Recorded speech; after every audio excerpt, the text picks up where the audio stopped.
Thank you, Kathy, for this rendition of Easter Hymn with Lillian at the piano.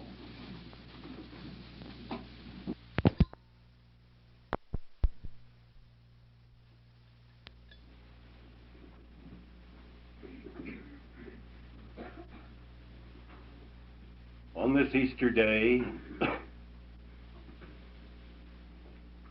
the 18th of April, 1954,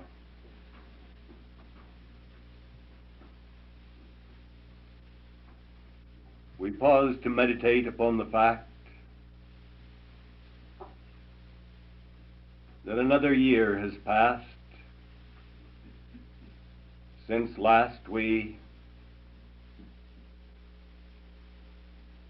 gathered for an Easter service.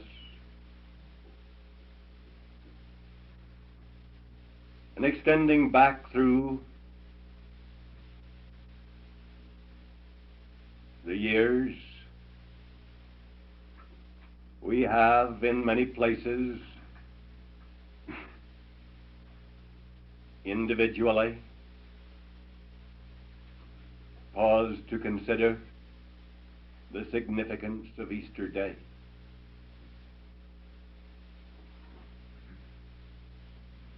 And the cycles of time, the outworking of events,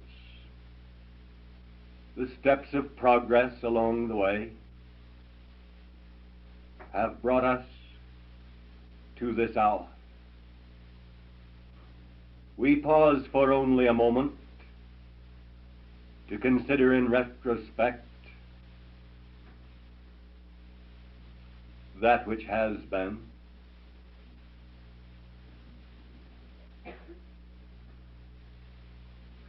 that we may realize that with the passage of time,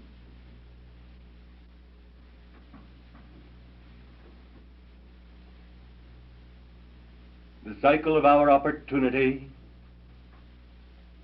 draws certainly to some type of climax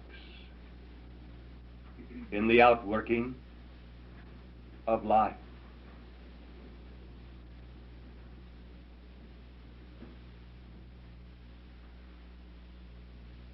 And the nature of that climax in the cycle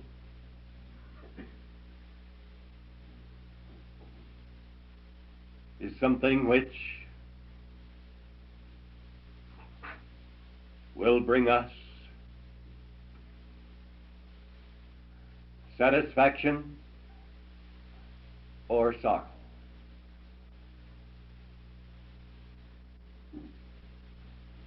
We have at hand for our meditations in this regard a unique and marvelous pattern from the records of the past, the story of our Master's life as he lived among men. For in the cycles of his ministry, with the passage of time, there came a point of climax. First, with the appearance of sorrow, with the appearance of what seemed to be failure. But secondly, with unspeakable joy and positive victory.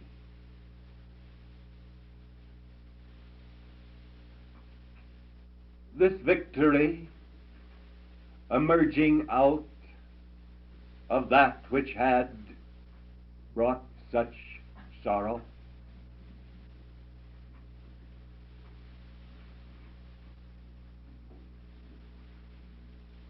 is that which has stirred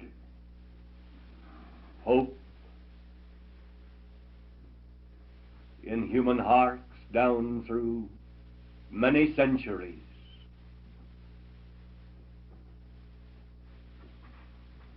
A hope which could not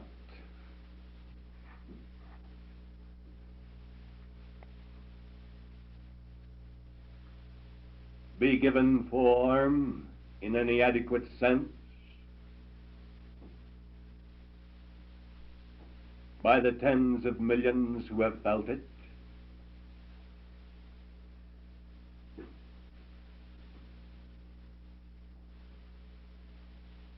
But a surge of hope which extends to us in this day.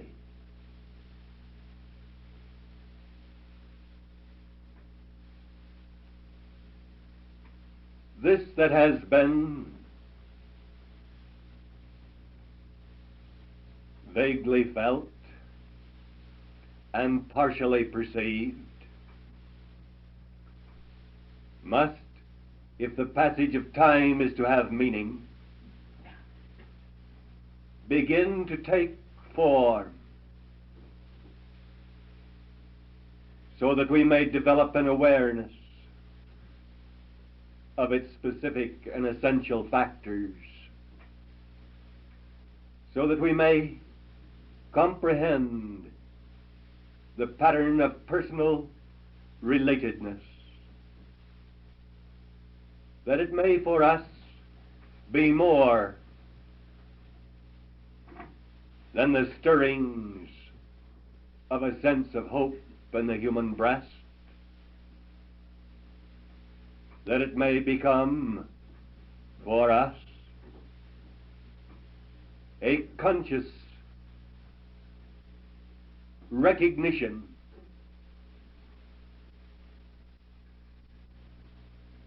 of the basis for that hope, not merely in some vague, far distant time, but in this present hour of life.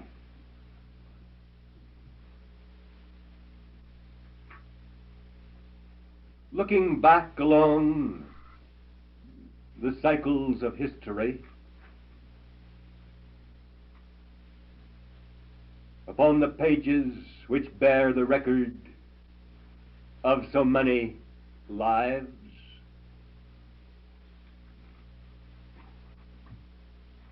we see innumerable examples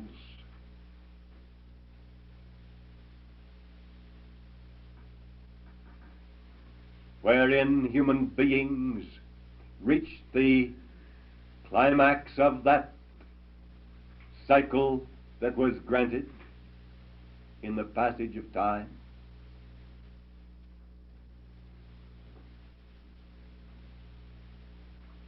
Wherein there was a sharing in the sorrow, in the sense of failure, in the feeling that if meaning was yet to derive from life, it must be in some distant time by some mystic or magic means.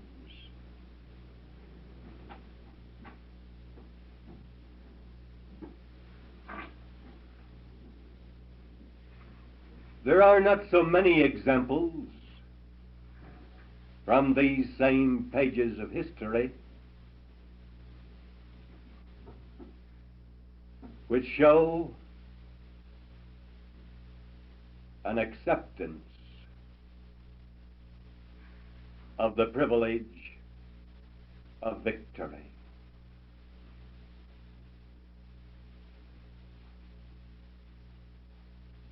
This unique example established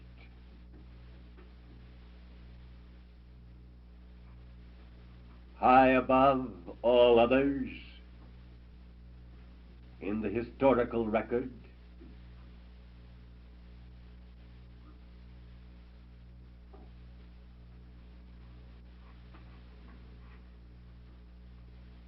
shows how it is that man, with his tendencies to disregard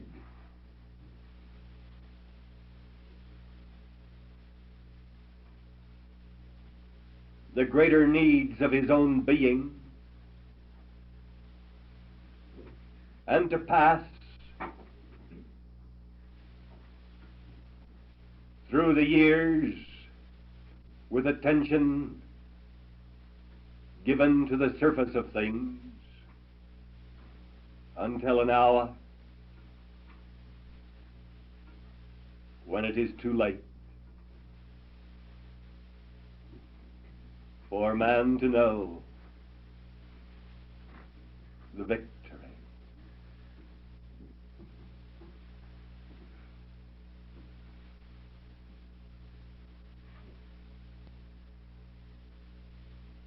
And yet, even so, there is the evidence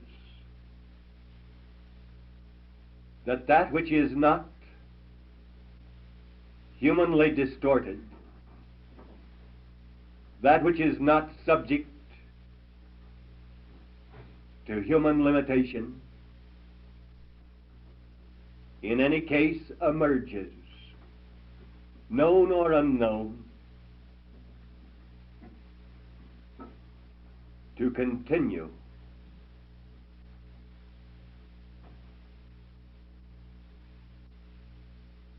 in the pattern of eternal things. The question then arises in our minds in relationship to ourselves of that which shall emerge when the time of crisis comes for me, the climax of the cycle.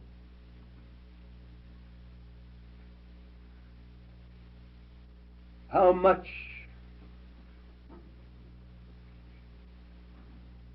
of it shall be that which I have known and revealed and shared on earth. And how much of it shall be that which was unknown, obscure, and hidden, unrevealed as far as my life is concerned.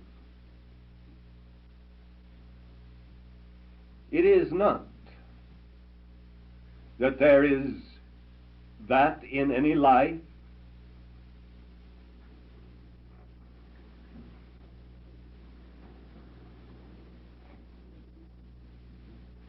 which comes wholly to an end.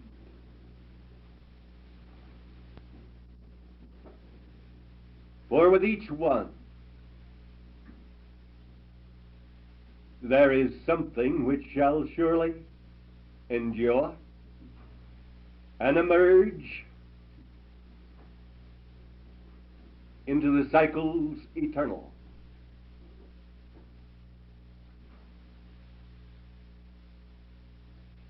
But if that which emerges has been unknown, unseen, unrevealed during life, then that which is of such a life as it has been known among men does not emerge, nor does it continue.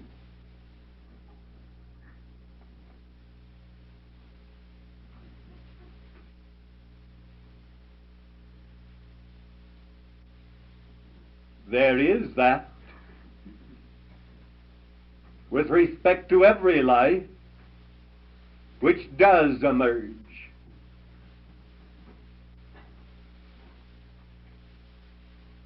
But if it has not been known during life on earth, the fact that it has emerged will likewise be unknown.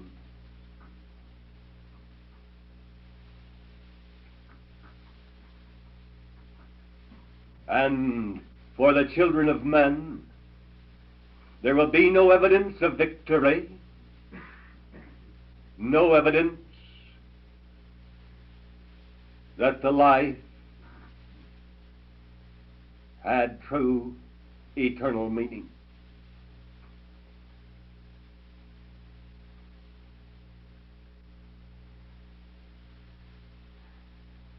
Here, in relationship to the great example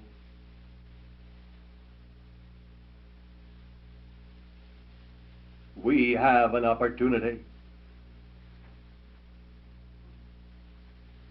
which should not be passed lightly, an opportunity which is worthy of much meditation.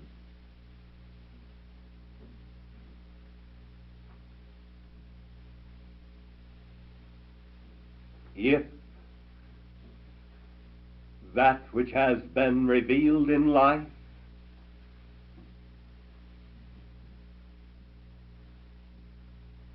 by the living of any man or woman has been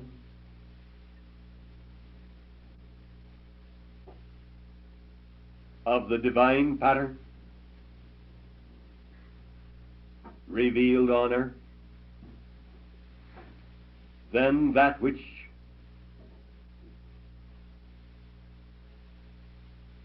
emerges at the point of climax in the cycle of time will be of the life that was known among men.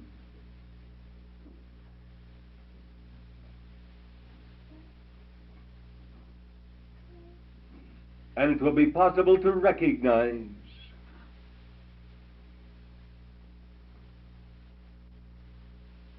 that it does emerge.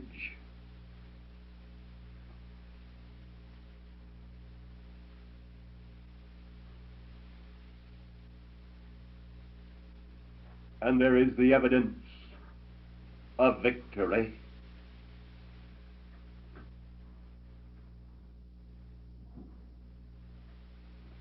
Our Master, living among men, had of necessity to share with men the pattern of things as they then were.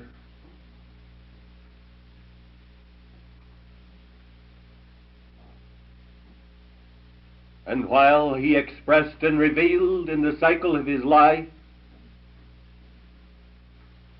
that which was of the eternal nature of his own being, so that it was given form on earth,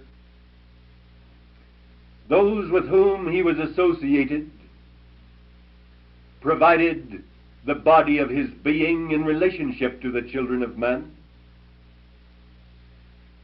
and they failed to adequately share that revelation.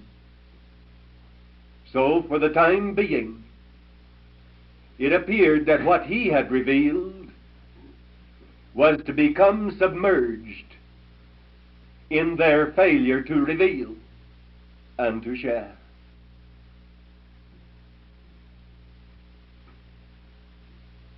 And so, in the moment of crisis, in the climax of that life cycle, it appeared that failure had been written upon the page of history. And yet, there had been that which was of the divine design, revealed in form on earth, that which by its very nature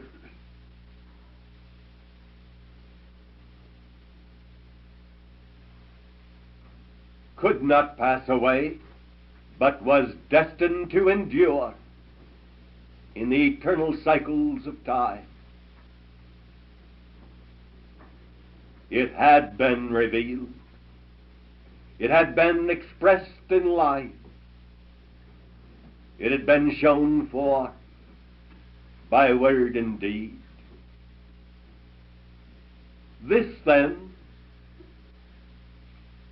which was eternal by its very nature, and which had been revealed among men, could not come to an end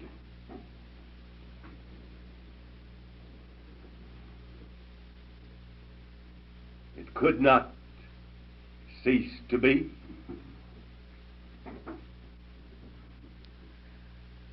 And this is the secret of our Master's glorious victory. Not something that came suddenly into action in the dark confines of a tomb to produce some magic or mystic means by which he should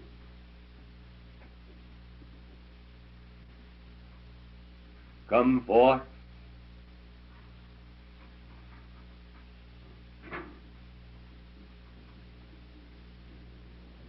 in the resurrection. If he had waited until that hour to meet the issue, it would have been too late. And no magic or mystic means would have appeared by which the victory might have been revealed.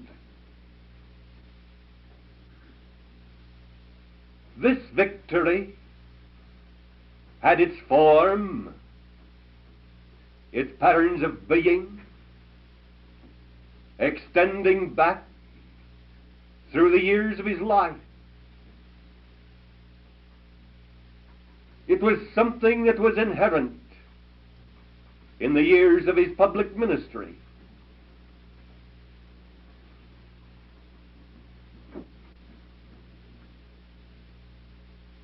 Let us examine this point a little. For human beings have tended to imagine out of the vain imaginations of men's hearts that the secret of the resurrection was something that was contained in the grave, that it was the sound of a trumpet, that it was something mystical and magic which took over, as it were, in the hour of crisis, something above and beyond that which human beings may comprehend.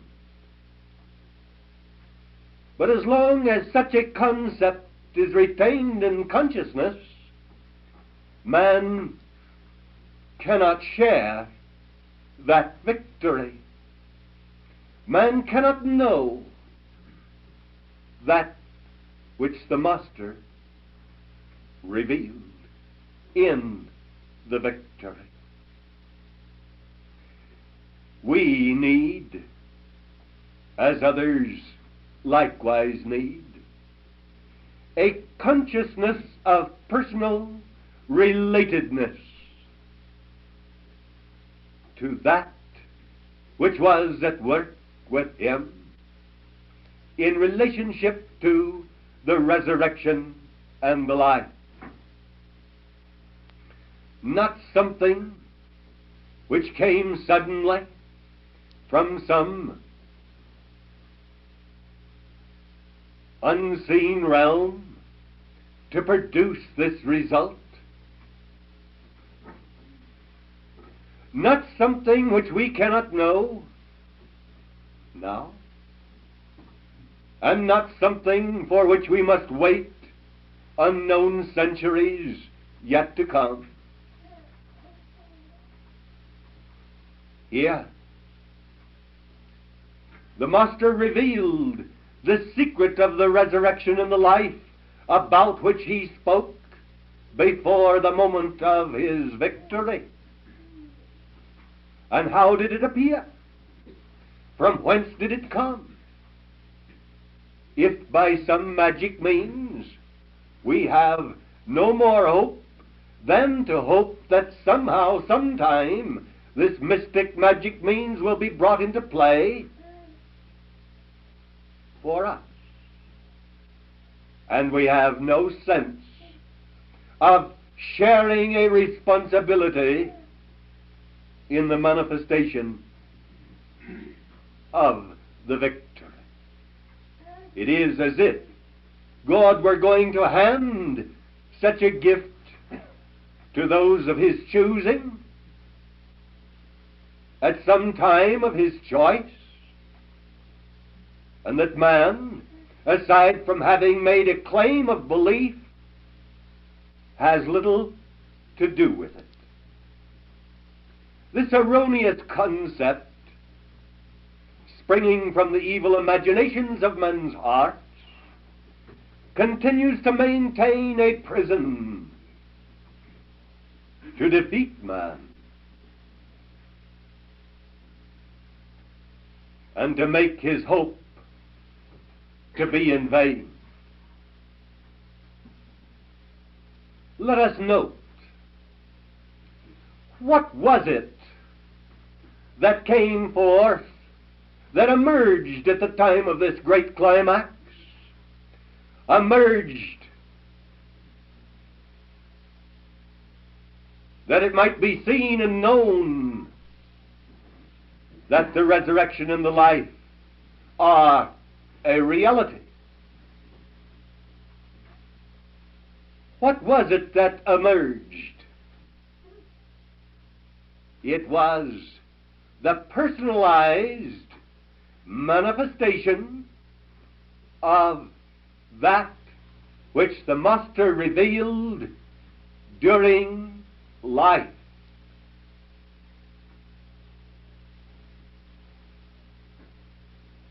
It was that of the eternal which was a part of his being prior to the coming of the climax.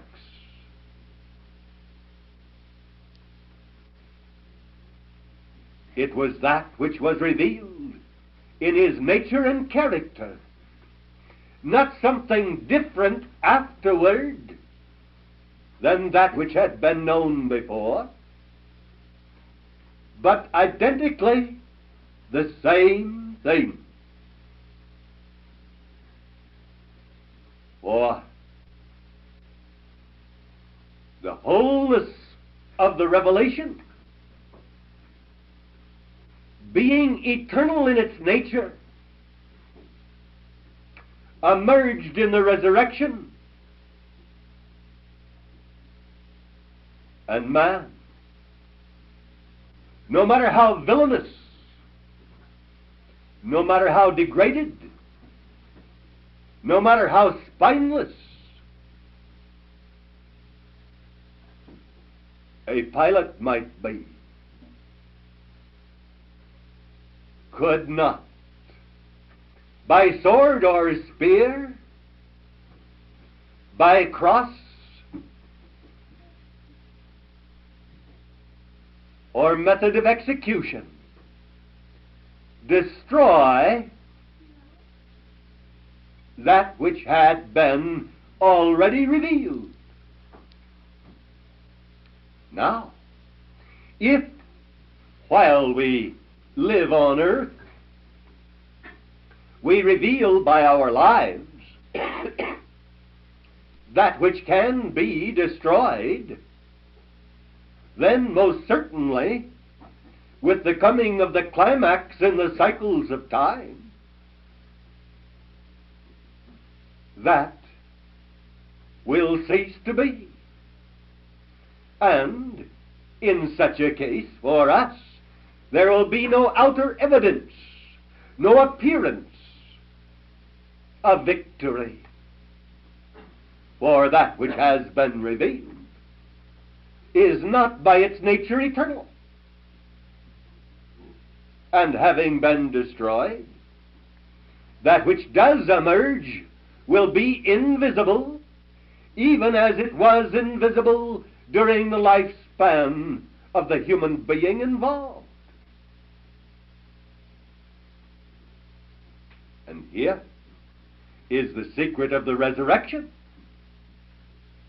Not that that which is subject to death shall emerge, but only that which is not subject to death. And what is it that is revealed by our living? For every man and woman must come to this time of climax,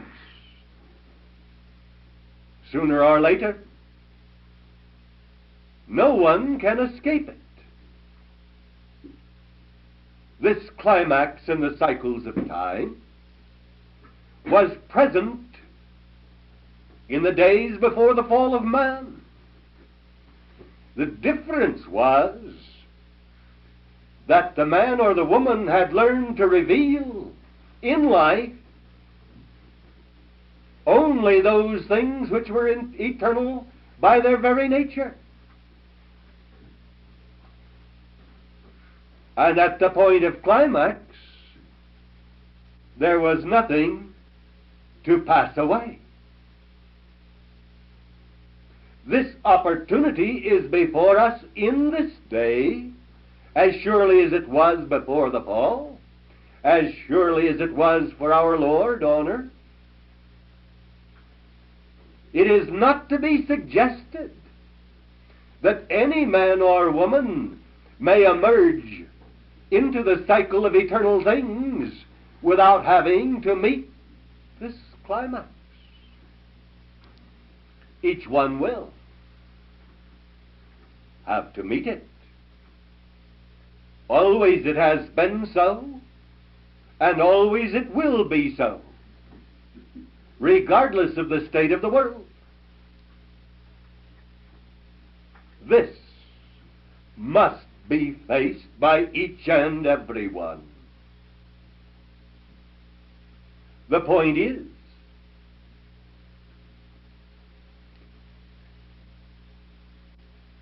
what has been revealed on earth during life,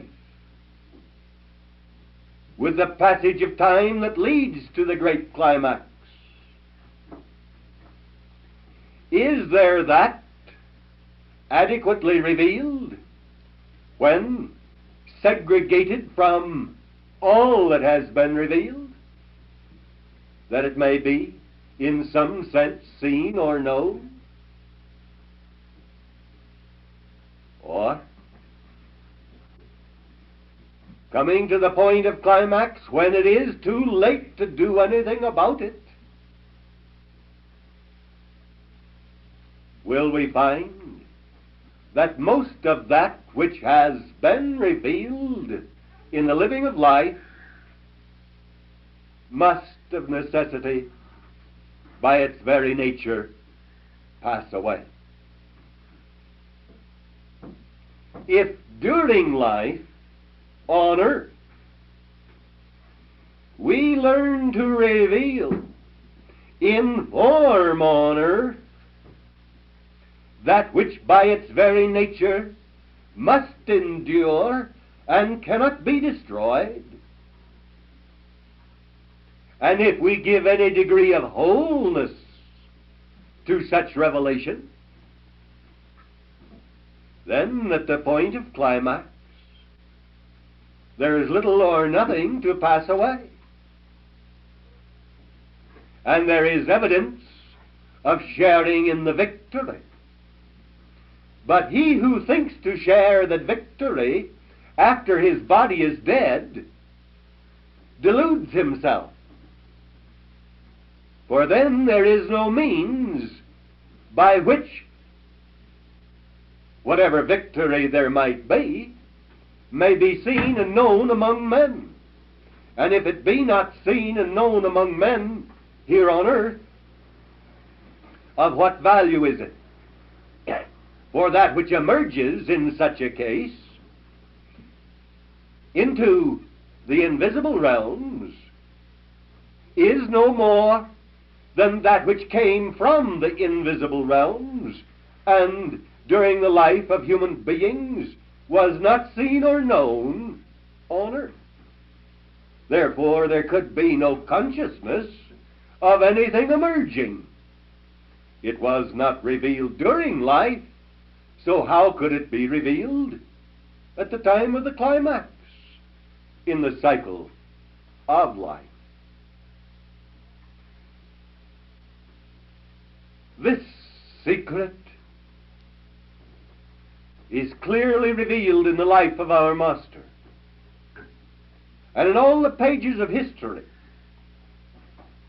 It is the only point where all of its aspects are clearly revealed.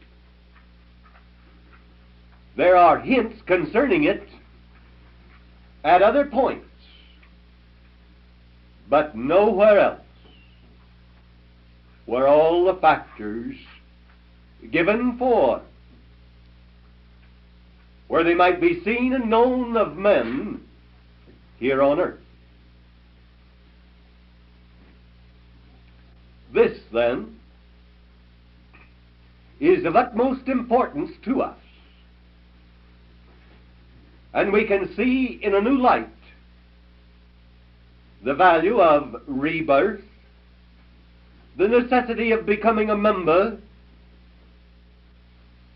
of the body through which the Christ is revealed on earth. For if in daily living we reveal that which must pass away, then that which is known of men, when the crisis comes, will be that which must pass away. And there is nothing visible to men to emerge in the victory.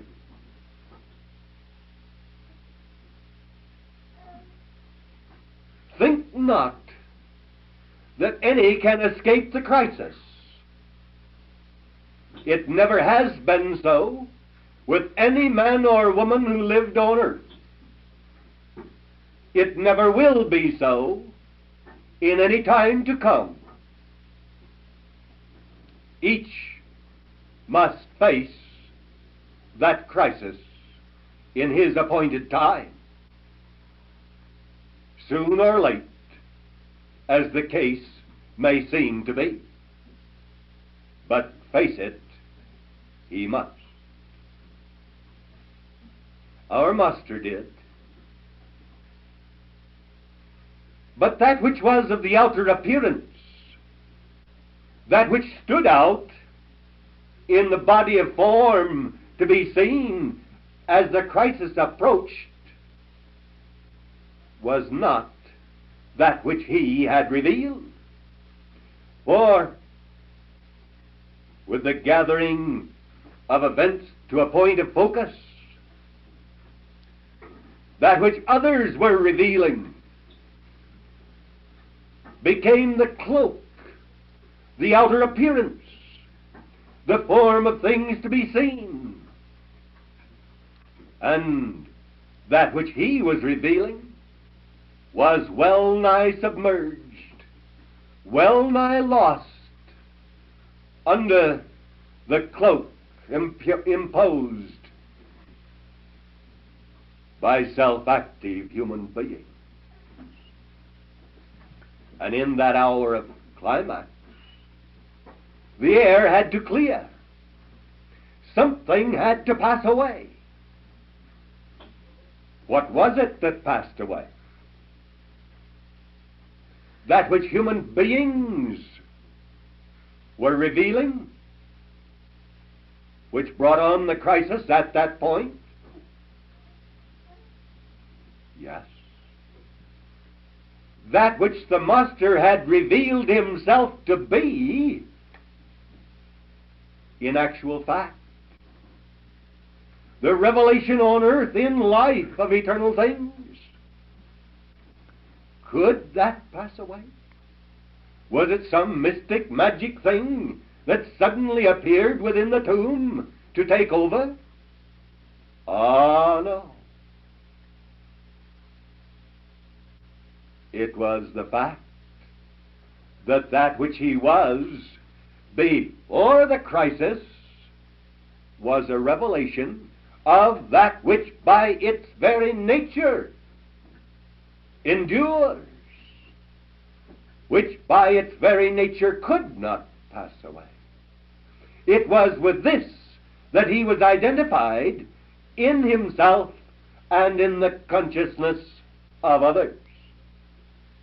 Therefore, emerging from this point of climax,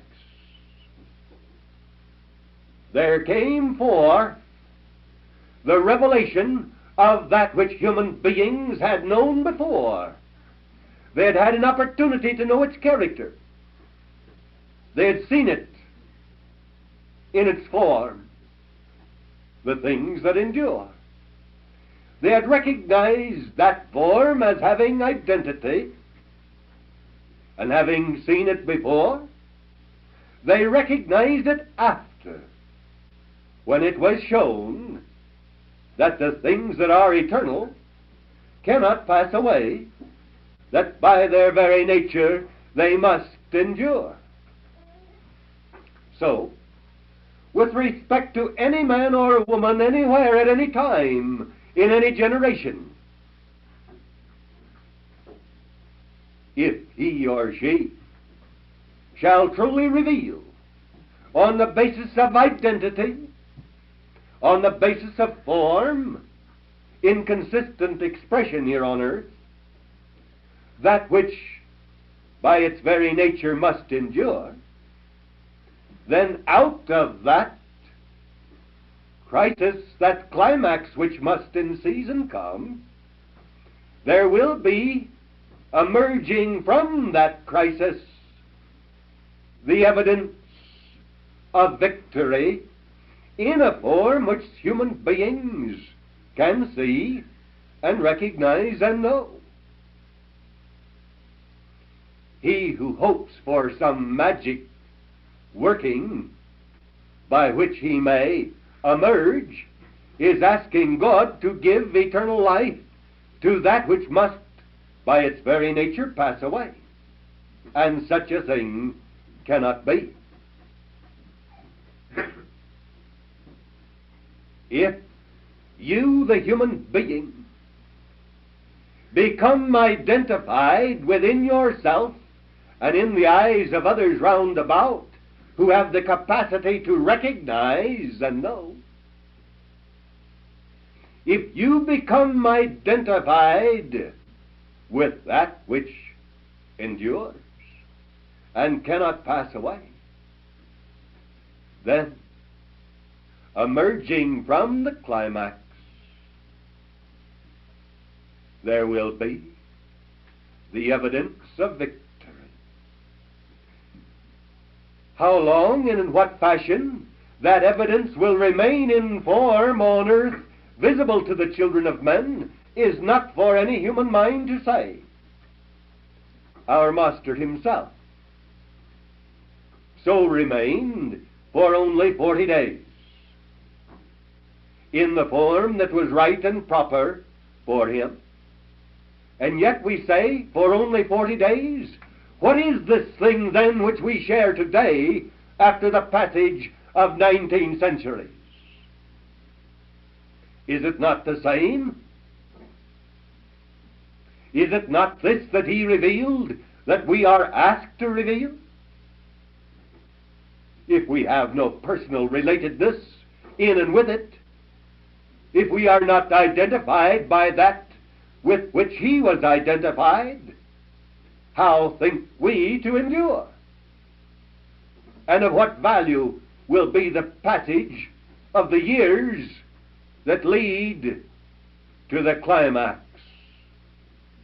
For then it will be nothing more than the vanishing away of that which must pass away. And what remains? People talk about the corpse as if that were the remains. All too often it is.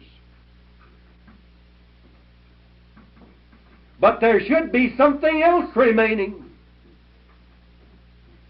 Something remaining in the expression of that life which by its very nature cannot pass away. Something with which you are identified. Now you are not the whole. You are but a part. And there are questions which might, in vague and fanciful fashion, take form in your minds with respect to these things. But if you give yourselves to such fancies, you will defeat yourselves and make our meditation of no effect in your life. Think rather upon that which you can say of this great truth in its personal relatedness to you. For what think you? What is it that shall endure? What is it that is worthy of any heaven, up there or here or anywhere? Heaven in any place, in any form. What in you? Formed in you, identified with you, expressed and revealed through you. What is it that is worthy of an enduring place and part in any heaven, anywhere? Anything else must pass away. And pass away it will, whether you are identified with it or not, whether you like it or not. In the cycles of time it shall be so. And in that moment, when you face your climax, it is too late to change it then. For the time allotted for the revelation of that which endures shall then be past, and that which takes place in you and with respect to you will be on the basis of that which has been revealed in your life, that which has been identified with you, that with which you yourself have become identified. And that which must pass away will, with certainty and surety. And that which endures, by its very nature, will be a part of eternal things with absolute assurance and certainty. This does not change. The only thing is, with what are you identified by reason not of the claim of your lips or the fancy of your mind, but with what are you identified according to the evidence of your life as it stands in the history of the years of your life. Not what you claim with your lips, not according to the fancy of your mind and what you think to believe. The record of the years is that which shall be told. And if you have revealed in life, in form on earth, that which must pass away, then that with which you are identified, that which identifies you, must pass away. But if in this passage of the years, that with which you are identified, that with which you have identified yourself, has been of the eternal nature, and it has been given form in you, in your living, day by day, then this, revealed on earth as you, having come from God, cannot in any crisis pass away. It is, and it ever shall be. And this is what took place in the life of our Master. The unique example in all recorded history by which we may clearly see the difference, so that we may distinguish in advance of the crisis the nature of that which shall pass away and the nature of that which shall endure as it relates to ourselves. And we can see that we each one have the responsibility and the right of free choice. God will not compel you into any heaven if you should choose, rather, to live in hell, and to, in the end, pass away with that which must pass away, and which is then God and is no more. There is that in each one which shall emerge and endure, but if that has not been revealed on earth, in form, in the living of life, how shall we know it? How shall we recognize it as having relationship to you? And from whence shall come the evidence that you have shared the victory?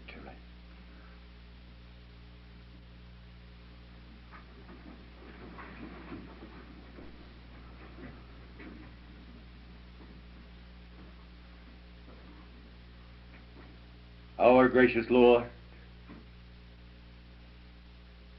and Holy King, I thank Thee that it is so, and that all these blessed ones here gathered, and all who are with us in spirit, have the privilege of proving it in life here on earth, that they may have a part in giving form to the coming of Thy kingdom, that they may have a part in letting thy will be done in earth as it is in heaven, that they may reveal in daily life that thine is the kingdom and the power and the glory forever. In the Christ. Amen.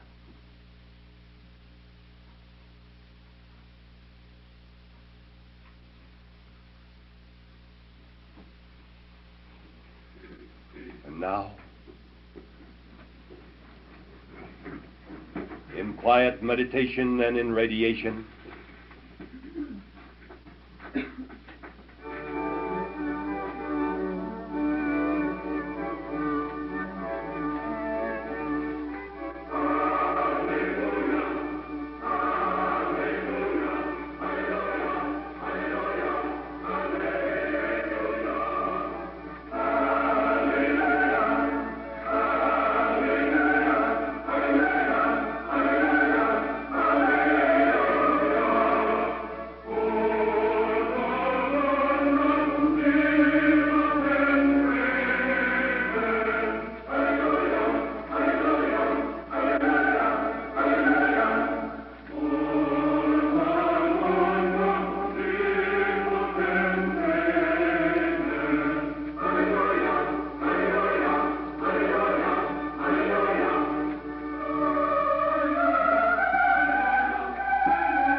Peace be unto you, and all who are with us in spirit this Easter day.